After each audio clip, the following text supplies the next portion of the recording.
Good morning class. हमने अपना ये चैप्टर स्टार्ट कर दिया था इन are next classes natural resources, land, soil, water and wild life. हमने टॉपिक कंप्लीट कर लिए थे। लैंड रिसोर्सेज, लैंड यूज,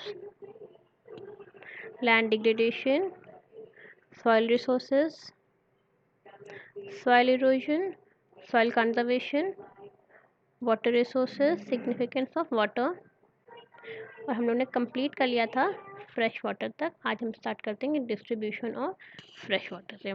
ठीक है, तो हमें फ्रेश वाटर टू टाइप्स में अवेलेबल होता है, एक सरफेस वाटर, एक ग्राउंड वाटर। ठीक है, सरफेस वाटर क्या होता है, जो 3% होता है surface water, where it is found in और अर्थ हैज़ फ्रेश वाटर।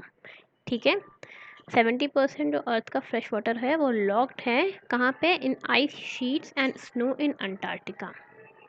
ठीक है, बचा हुआ जो रिमेनिंग वाटर में कहाँ मिलता है, रिवर्स में मिलता है, लेक्स में मिलता है, स्ट्रीम्स में मिलता है, पॉन्ड्स में मिलता है।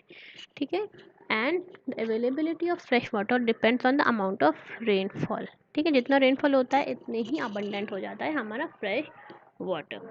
ठीक, second is ground water. Nearly one third of the world's population gets a supply of water from wells and tube wells fed by low aquifer. ठीक है, जब हम वेल से निकालते हैं, ट्यूब वेल से निकालते हैं, ठीक है, हैंड पंप से निकालते हैं, तो वो हम निकालते हैं ग्राउंड वाटर। ठीक है, although soil does filter the water that seeps through the surface to the aquifer to some extent, yet groundwater is not always safe for use without treatment. ठीक है, ज़्यादातर हम लोग यूज़ कर लेते हैं उसको, but it is not always safe. ठीक है, ट्रीटमेंट की ज़रूरत होती है। Ground water gets polluted by seepage from landfills, septic tanks and underground tanks filled with oil, chemical and hazardous waste dumps. Lead which is harmful for animals and humans remains in ground water permanently. ठीक है, तो ये problem होती है ground water की। ठीक है, ये पल्यूट बहुत जल्दी हो जाता है, और पल्यूशन की इसकी वजह होती है लैंडफिल से सीपेज हो जाती है, टैंक्स में इन्फेक्शन होता है, ग्राउंड वाटर टैंक्स जो होते हैं, अंडरग्राउंड टैंक्स होते हैं, उसमें ऑयल लगा होता है, केमिकल्स लगा होता है, तो ये सब इसमें प्रॉब्लम रहती है, इसको ट्रीटमेंट की ज़रूरत होती है। अब देखते हैं ट्रीटमेंट क्या होता है। Treatment of water, treatment of water essential to maintain its purity. ठीक है, उसको साफ़ करने की ज़रूरत है हम लोग। अभी जैसे देखा, ग्राउंड वाटर हम लोग डायरेक्टली नहीं ले सकते, उसमें इन्फेक्शन होने का डर होता है।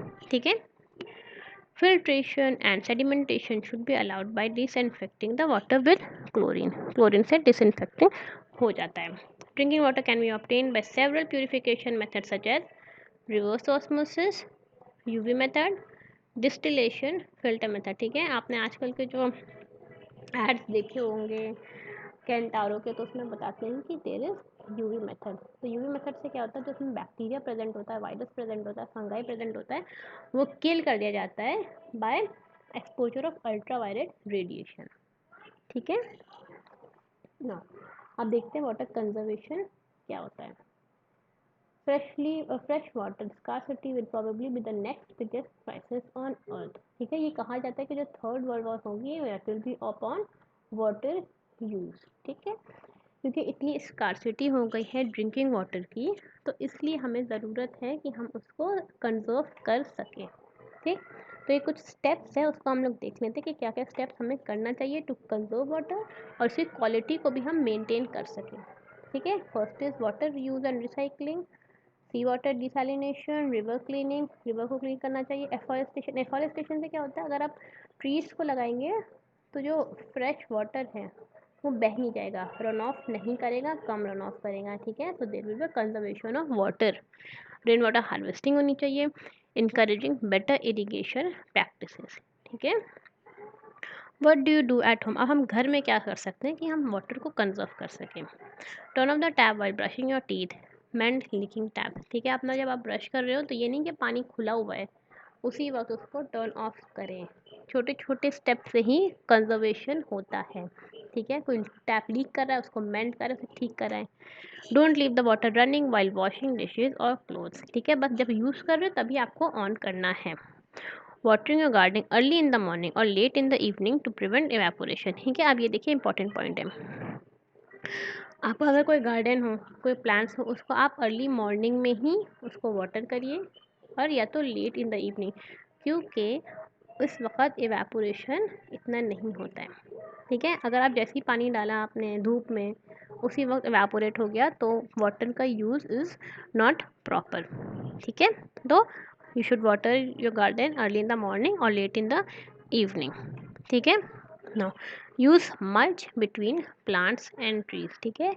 मल्च आप कह लो कुछ ग्रास टाइप सब्सटेंस ऐसे लगा दो, भूसा टाइप प्लांट्स और ट्रीज के बीच में रखेंगे तो उससे वह वाटर का कंजर्वेशन होता है, वाटर रन ऑफ कम होता है, ठीक है? तो हम लोगों ने अभी क्या देखा, distribution of fresh water and water conservation, ठीक है? अभी नेक्स्ट टॉपिक करेंगे नेक्स्ट वीडियो में, plant and wildlife resources, biodiversity, ecosystems, ठीक है? उसके बाद हमारा हो जाएगा, फिर एक और टॉपिक बचेगा, disturbance in natural system, wild life, ठीक है? तो ये it is little bit lengthy chapter, उसके बाद ये हमारा चैप्टर कंप्लीट हो जाएगा। आज हमने वाटर के बारे में कर लिया, मैं आगे और नहीं आपका पूरा टॉपिक चेंज नहीं करना चाहती ताकि आपको कन्फ्यूजन ना हो, ठीक? नेक्स्ट वीडियो में हम स्टार्ट करेंगे plant and wildlife resources. Okay, goodbye class.